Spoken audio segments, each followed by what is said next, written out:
Le saluda el pastor Henry Camacho, Ministerios Casa de Gobierno, Iglesia, amén. Un saludo.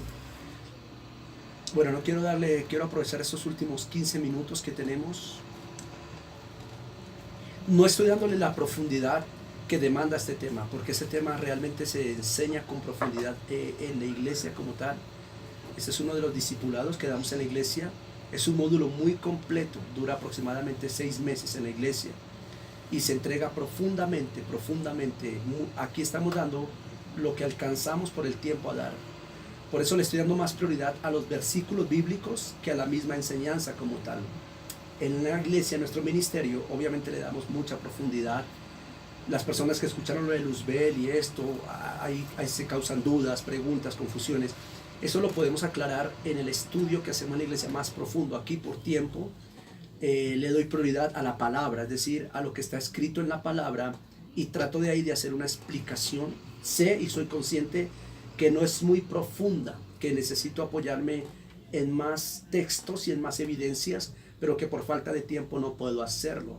Ese módulo, vuelvo y repito, usted lo puede ver los días sábados. Todavía no lo estamos dictando, pero ya se va a dictar, y tiene una aproximación de 5 a 6 meses para que la persona pueda entender profundamente esto que se llaman misterios. Vamos a ver un nuevo tema dentro del mismo tema que se llama Dios, el mundo y yo. Dios, el mundo y yo. ¿Cuál es la relación? Es decir, la perspectiva que tiene Dios hacia el mundo. ¿Qué es el mundo? ¿Y qué soy yo dentro del mundo? ¿O cuál es mi función dentro del mundo? Repito, Dios, el mundo y yo. La óptica de Dios desde el mundo. ¿Cómo ve Dios el mundo? ¿Qué piensa Dios del mundo? ¿Qué va a hacer Dios con el mundo? El mundo, ¿qué es lo que se va a terminar? ¿De qué habla cuando dice que el fin del mundo?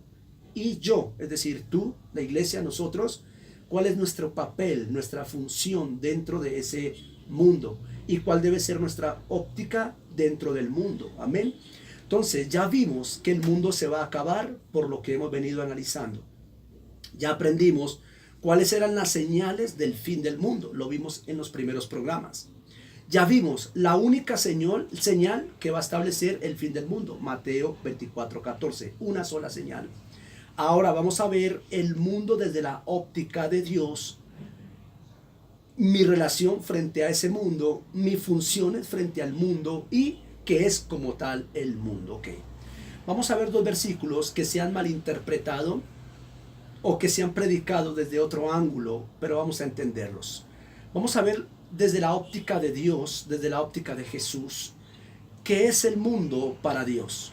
Vamos a ver 1 Juan 3:16. Con este versículo se tiende a evangelizar y se tiende a salvar a la gente, amén. Pero veamos un poco más allá, otro ángulo del versículo. Si bien es cierto que sirve para lo que acabé de mencionar, veamos otro ángulo. Dice Juan 3:16. Porque de tal manera amó Dios al mundo. Número 1, Dios amó al mundo. Dios ama al mundo. Porque de tal manera amó Dios al mundo. Dios no odia al mundo. Por tanto, la iglesia no tiene que odiar el mundo. La iglesia no tiene que aborrecer al mundo. La iglesia tiene que hacer todo lo posible para que el mundo se convierta a Dios. Ojo con esto. Aunque la iglesia debe estar no mezclada con el mundo, lo voy a ver más adelante. Aunque la iglesia no debe estar contaminándose con el mundo, si Dios no odia al mundo, la iglesia, ¿por qué odia al mundo? Si Dios no rechazó al mundo, sino que lo amó, ¿por qué se enseña a la iglesia a odiar el mundo, a despreciar el mundo?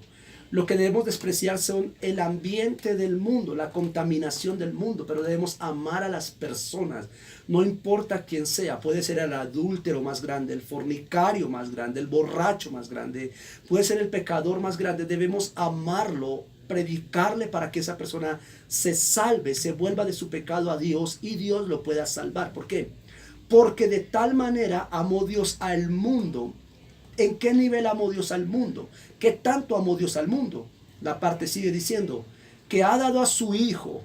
Por Dios santo, Dios amó tanto al mundo que dio a su Hijo. Mira el valor del mundo para Dios. La Biblia dice que Dios no quiere que nadie se pierda. Dios no quiere que el malo se pierda. La Biblia dice que Dios no quiere que el pecador se pierda. Dios dice que pasa por alto muchas veces los pecados a fin de que del pecador se vuelva a Él, se arrepiente y se vuelva a Él. Él no quiere la destrucción del impío, dice la Biblia, porque yo no quiero la destrucción del impío. Dice Ezequiel, yo quiero que el impío se vuelva a mí y se salve. Lo que Dios quiere es que el pecador se arrepienta, reconozca su pecado y se vuelva a Dios. Dios ama al pecador, sí lo ama. Dios ama al mundano, sí lo ama. ¿Qué es lo que no ama? Lo que él hace, lo que él practica, la rebelión, la maldad, la desobediencia y su pecado. ¿Cuál es el nivel de amor de Dios hacia el mundo? ¿Qué tanto ama Dios al mundo? Bueno, lo ama tanto que dio a su propio Hijo. ¿Por qué Jesucristo fue entregado? Porque Jesucristo fue entregado por Dios al mundo para que el mundo fuera salvo. ¿Cuál fue la razón de que Dios nos diera al Hijo? ¿Cuál fue la razón de que Dios enviara a Jesús a la tierra? ¿Cuál fue la razón de que Cristo viniese a morir? Por el mundo, para que el mundo fuera salvo. Porque de tal manera amó Dios al mundo que ha dado a su Hijo, para que todo aquel que cree no se pierda, mas tenga vida eterna. La Biblia dice que Dios no viene por los santos, que Dios no viene por los justos, sino que Dios viene por los pecadores, por los que están enfermos, que son ellos los que necesitan medicina. Significa que los que estamos en santidad debemos santificarnos más, que los que estamos firmes miremos que no caigamos, que los que estamos espirituales, dice Pablo, entonces debemos soportar las debilidades de los que no están y debemos arrebatarlos del mundo y traerlos a Cristo, no tanto como a la iglesia, sino a Cristo, porque no es la iglesia la que los va a cambiar, es Cristo el que los va a cambiar, es el Señor el que los va a transformar. Necesitamos que ellos, antes de ver la iglesia, antes de conocer al pastor, tienen que conocer a Cristo, tienen que conocer al Señor, porque es el Señor el que les va a dar vida eterna, es el Señor el que los va a perdonar, es el Señor el que los va a sanar. Después de presentarles a Cristo y la salvación, entonces lo llevamos a la iglesia para que conozca al pastor, amén, y el pastor se encargará de formarlo para que no siga fallando. Entonces, de tal manera amó Dios al mundo que ha dado a su Hijo. Ya sabemos que Dios amó al mundo. Número 2, el amor del mundo se reflejó en entregar a su Hijo, y entregó a su Hijo para que el que crea. Significa que dejó abierta la fe. El que crea, el bueno, el malo, el negro, el blanco, el perro, el mico, el que crea, el que quiera creer. No es para los cristianos, por favor, no es solamente para la iglesia cristiana. Cristo no es solamente para la iglesia cristiana. Cristo es para el que crea. El que crea, dice la Biblia, el que se arrepienta, el que crea y confiese que Jesús es el Señor, será salvo. No importa quién sea, siempre y cuando se arrepienta y crea, para él murió Cristo, para él es la salvación, para él es el reino de Dios. Si no cree, ya es otro cuento, porque si no cree, pues se va a condenar. Si no cree, se va a perder. Si no cree, va a sufrir, pero no importa quién sea. Entonces debemos de salir de la iglesia cristiana y decir que solamente los cristianos, que somos nosotros, que nos vamos a salvar, que los católicos no, no. Si ellos creen, se arrepienten y creen, van a ser salvos. Si ellos salen de sus estilos de vida de pecado, de rebelión y de maldad, van a ser salvos, porque Cristo murió por el mundo, no murió por la iglesia cristiana, Él murió por el mundo, y el mundo que se arrepienta, crea en Jesucristo, va a ser salvo. Ahora, el versículo que sigue, el versículo 17, aclara lo que estoy diciendo. Dice, porque no envió Dios a su Hijo al mundo para condenar al mundo. Entonces, ¿quiénes somos nosotros para condenar al mundo? Para decirle al pecador, usted se va a perder, pecador, arrepiéntase porque se va para el infierno. ¿Usted quién es y yo quién soy? Si la Biblia dice que Dios envió a su Hijo no para condenar al mundo, sino para que el mundo sea salvo por él. ¿Cuál es mi función? Yo debo no contaminarme del mundo, pero debo predicar el reino al mundo, a los políticos, a los ladrones, a los secuestradores, a los violentos, a los asesinos, a los borrachos, fornicarios, a los mentirosos, a los idólatras. Debo predicarles el reino, debo hablarles que hay una salvación, que hay una condenación, que Jesucristo es el Señor. Cuando ellos escuchen, si creen, si se arrepienten y si se apartan de sus caminos, entonces ellos no se van a perder y ellos entrarían a ser parte del reino, así como nosotros. Luego los invitamos a que se congreguen en una iglesia donde ellos sientan libertad de hacerlo, para que a través de ese lugar crezcan espiritualmente, crezcan, y obviamente los pastores encargados de esa persona se encarguen de hacer un pastoreo para que la persona siga firme cada día en su fe. Porque de tal manera amó Dios al mundo que ha dado a su Hijo unigénito para que todo aquel que en él crea no se pierda, mas tenga vida eterna. La salvación no es para la iglesia cristiana, la salvación es para todo el mundo que quiera creer. Porque no envió Dios a su Hijo al mundo para condenar al mundo, sino para que el mundo fuera salvo por él. Ya tenemos la óptica de Dios. ¿Qué piensa Dios del mundo? ¿Cuál es la relación Dios-mundo? Amó el mundo, dio a su Hijo. Si quiere creer, arrepiéntase, vuélvase a Dios, sea salvo. Si no, pues recibirá juicio eterno. Amén. Ahora bien, ¿qué es el mundo? ¿Qué es el mundo? Ok.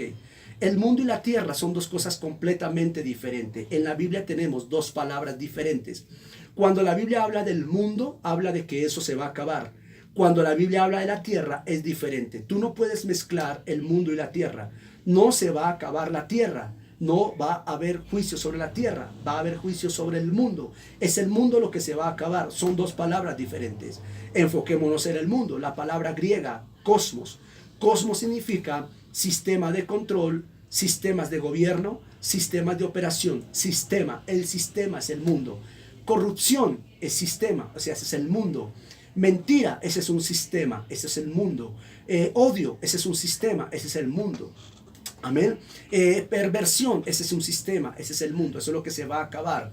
La educación, la política, la medicina, la ciencia, el deporte, la cultura, los medios audiovisuales, todo esto son sistemas de operación, sistemas de gobierno, sistemas de control, y eso es lo que va a dejar de existir. Siempre y cuando obviamente tengan corrupción y maldad, eso va a dejar de existir. ¿Por qué? Porque ese es el mundo. Entonces por eso debemos predicarle a esos sistemas, debemos predicarle a la política, debemos predicarle a la medicina, a la educación, a la ciencia, al deporte, a la cultura, a los medios audiovisuales, que ellos conozcan el reino y que a través del reino ellos puedan ser salvos y sus profesiones y sus funciones por las cuales han estudiado tanto, las puedan desarrollar desde la justicia, desde la santidad, desde la obediencia a Dios, para que sus profesiones puedan ser de gran influencia, de gran impacto. Ok, entonces es importante notar que la Biblia no dice que la tierra se acabará, sino que se acabará el mundo. La tierra será juzgada, pero para que el mundo sea sacado de ella, la maldad. Y las señales que vimos al principio de estos temas, las señales del fin del mundo, son los juicios de Dios para que la tierra quede limpia. Vamos a ver lo que Dios piensa acerca de la tierra, la diferencia entre la tierra y el mundo. El mundo se va a acabar. Ahora vamos a ver qué piensa Dios de la tierra. Isaías 45:18. Porque así dijo Jehová, que creó los cielos, el Dios, el que la formó, la tierra, el que la hizo y la compuso. No la creó en vano, para que fuese habitada la creó. Yo soy Jehová y no hay otro. Entonces, número uno, Dios creó la tierra para que siempre sea habitada. Por lo tanto, la tierra no se va a acabar. Toda enseñanza acerca de que la tierra se va a acabar va en contra de la palabra de Dios. Salmos 104:5. Él estableció la tierra sobre sus cimientos para que jamás sea removida. Número 2, la tierra nunca va a ser quitada de su lugar. Número 3, segunda de Pedro 3:13. Pero nosotros esperamos, según su promesa, cielos nuevos y tierra nueva, en los cuales mora la justicia. No otra tierra, la tierra, pero sin maldad, para que la justicia reine. Y número 4, Apocalipsis 5:10. Y nos has hecho para nuestro Dios reyes y sacerdotes, y reinaremos sobre la tierra, no sobre el mundo, porque el mundo dejará de ser. La tierra siempre permanecerá. No hay algo así como el fin de la tierra. Hay algo así más bien como el fin del mundo. Eso como aspecto número uno. ¿Qué es el mundo?